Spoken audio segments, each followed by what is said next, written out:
L'Union des populations du Cameroun, toujours derrière le président Paul Biya. Assurance a été donnée au sortir de la rencontre tenue ce 16 juillet au Palais de l'Unité, dans le cadre des consultations politiques engagées depuis le 1er juillet, en vue de l'élection du président de la République le 12 octobre 2025.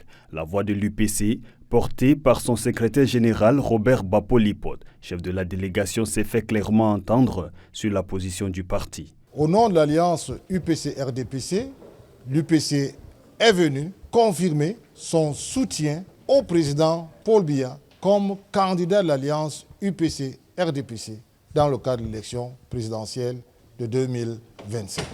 Pour réaffirmer l'alliance avec le RDPC, réitérer le soutien de l'UPC à Paul Biya, 12 membres du parti ont fait le déplacement pour la salle B324 du Palais de l'Unité. Tous des cadres du parti venus à la rencontre du ministre d'État, secrétaire général de la présidence de la République, Ferdinand Gongo, commis à la conduite de ces concertations par le chef de l'État.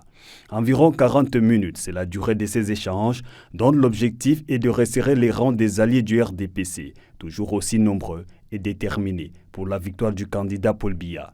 C'est un acte de conviction parce que de par sa gouvernance, le président Paul Biya a toujours démontré son attachement aux idéaux fondateurs de notre nation.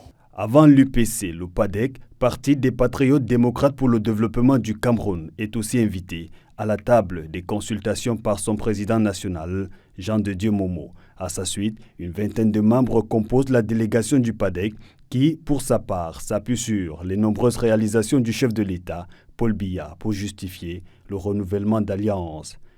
Un message fort, un soutien fort et déterminé du PADEC pour faire gagner le président de la République, son Excellence Paul Biya, notre candidat, à un score de 81% au moins.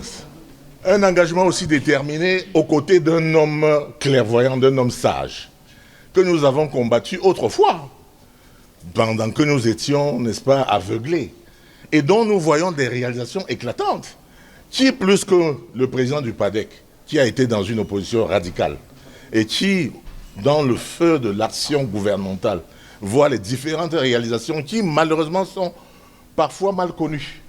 Après 2 semaines d'échanges intenses, le chapitre des consultations en prélude à la présidentielle d'octobre 2025 autour du ministre d'État, secrétaire général de la présidence de la République, s'est refermé avec les partis alliés, plus que jamais fixés sur le rôle à jouer sur le terrain.